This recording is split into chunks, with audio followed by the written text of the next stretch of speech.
Have you ever felt stuck between the ghost of a past love and the terrifying possibility of a real, imperfect, fully alive future?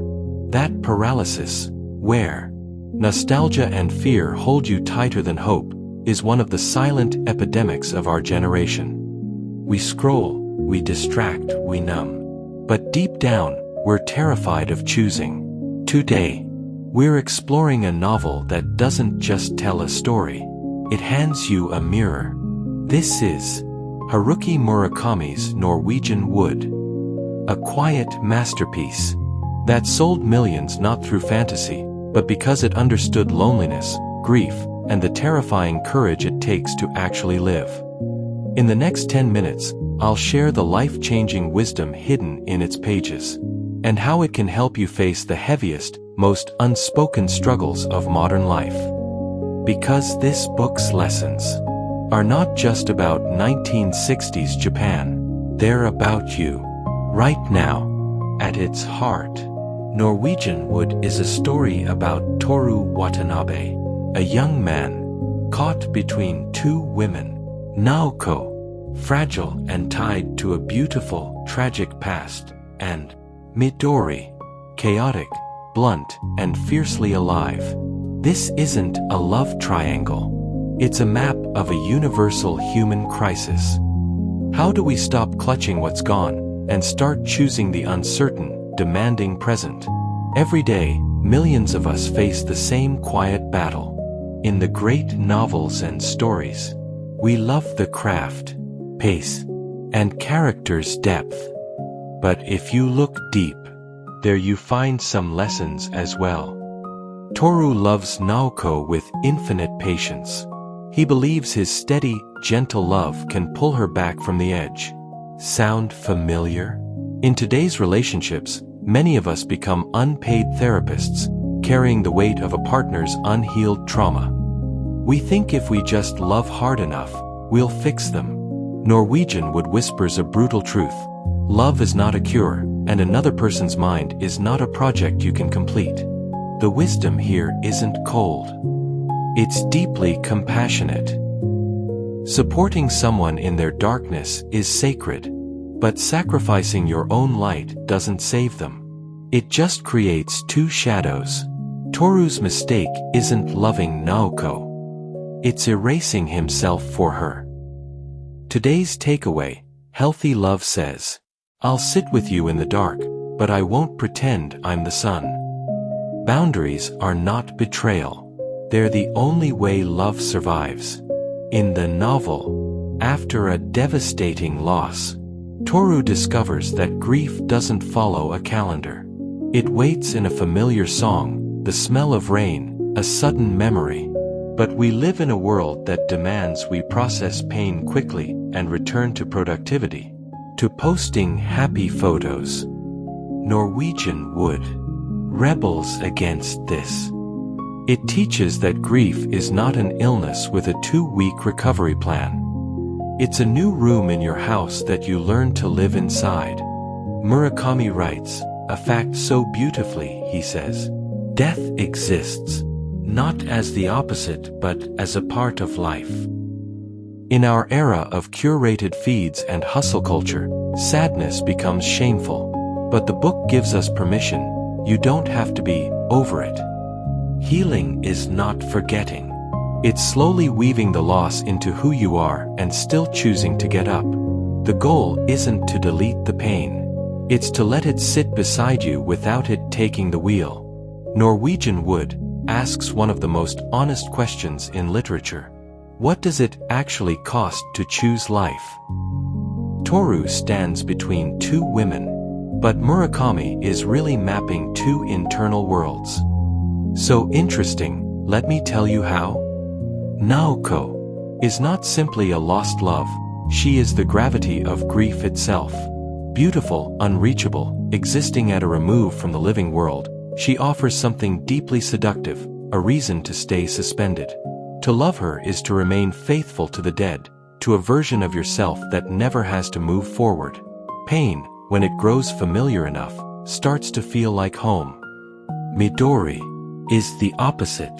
contradictory, inconvenient, radically and almost aggressively present. She refuses Toru the comfort of distance. To love her would mean stepping into a life that is unscripted, one that could wound him in ways he cannot yet predict. That is her terror. Not chaos for its own sake, but the raw vulnerability of truly, unguardedly living. The novel's quiet warning is this: withdrawal always wears the mask of depth. Devotion to the past can quietly become a way of refusing the future. Grief, if we hold it long enough, becomes a shelter rather than a wound. And this is not only Toru's dilemma.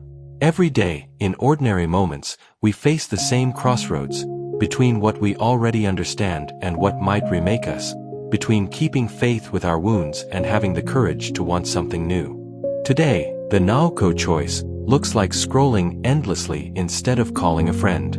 It looks like keeping a relationship purely online because real intimacy feels too scary.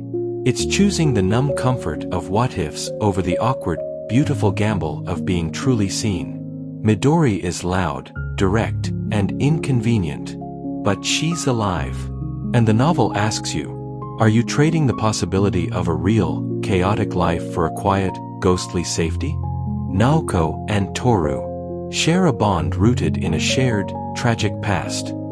It feels profound, but much of its power comes from nostalgia. A golden filter over what's already gone. How many of us are addicted to the past? We romanticize old relationships, better times, a version of ourselves that no longer exists. The book warns, nostalgia is a liar dressed as a lover. It keeps you frozen, facing backward while life moves forward without you. We curate throwback photos, replay old conversations, and sometimes live more in remember when than in what if we try. Norwegian Wood doesn't shame memory, it honors it. But it warns that when you build a shrine to the past, you stop building a life. The lesson: memories are allowed to be cherished, but they cannot be a home. You can't start the next chapter if you keep rereading the old one until the ink fades. Every character in Norwegian Wood is lonely. Not the obvious kind of lonely. No friends, no one to call. The deeper, quieter kind. The loneliness you feel in a crowded room. The kind you can't easily explain, even to yourself. Naoko is surrounded by people at her institution, yet locked inside her own grief. Midori is funny, loud, always performing, but her jokes are armor, keeping the world at arm's length. Toru moves through life, goes to class, holds conversations, and still feels like he's watching everything from behind glass. None of them are alone. All of them are lonely. And Murakami understands, these are not the same thing. This is what makes the novel feel so unnervingly modern. You can have 100 messages in your phone, plans every weekend, someone sleeping right beside you, and still feel a hollow, invisible ache that you cannot name or explain to anyone. What the novel offers is not a cure, not advice, it offers something rarer. Recognition. You are not strange for feeling it. Others have sat exactly where you are sitting. Sometimes that is enough. Sometimes being seen is the whole thing. But the wisdom here isn't despair. It's a realization that loneliness isn't a personal failure. It's a universal condition. And once you see that, the shame dissolves. You can start reaching out not from desperation, but from recognition. Toru's mistake is staying silent. Midori's gift is her messy honesty. Today's lesson: authentic connection doesn't require perfection. It requires the terrifying bravery to say, "I'm not okay," to another imperfect human being. Toru almost never says what he truly feels. He watches, stays calm, holds himself together. He is the one who doesn't break. The steady presence everyone leans on, the person no one thinks to check on. Sound familiar? Maybe a little too familiar. We are quietly taught, especially men, that holding it in is strength. Norwegian Wood gently, devastatingly disagrees. Yes, why? Because unspoken feelings don't simply disappear. They don't wait patiently to be dealt with later. They settle somewhere deep, harden slowly, and begin doing damage from the inside. They build distance between you and the people you love. Not dramatically, not all at once, but steadily, almost invisibly, until one day the gap is too wide to cross. The counter lesson comes through the character of the Midori. In the book, she blurts out her desires, her anger, her needs. She's messy, but she's real. In a world where we edit our words for likes and avoid conflict at all costs, Norwegian Wood reminds us that vulnerability is not weakness, it's the only bridge between two separate souls. Saying, "I'm hurting, I want you, I'm confused," doesn't break connection. It's the only thing that builds it. And then, Murakami offers one of the most quietly powerful lines in modern literature. Death is not the opposite of life, but a part of it. Read that again slowly. It changes things. We live in a culture that hides death, avoids the word, the thought, the conversation. We scroll, we stay busy, we act as though time is something we can outrun. But that avoidance has a cost. When we refuse to accept that things end, we also lose the ability to fully value them while they're here. The novel's deepest lesson is also its most freeing. Impermanence is not something to mourn.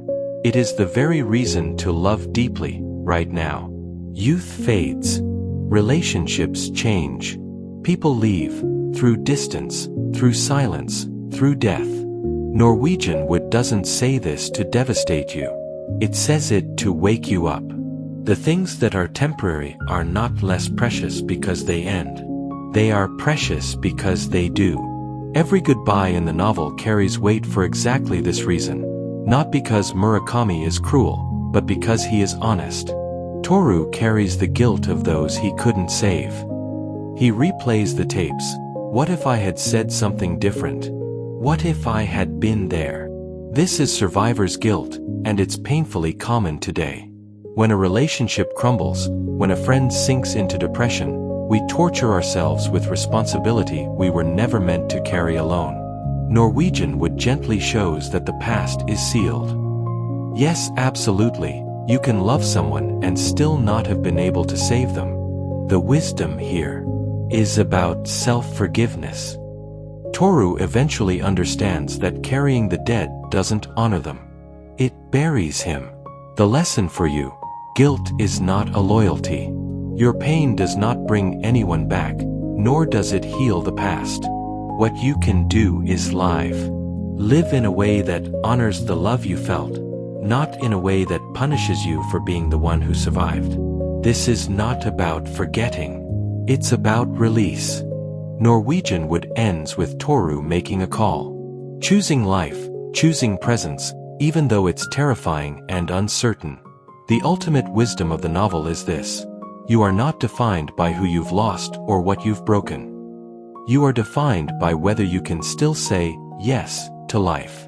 Messy, boring, beautiful life, after everything. In a world that profits from your distraction and your fear, the most radical thing you can do is choose to be fully, painfully, wonderfully here.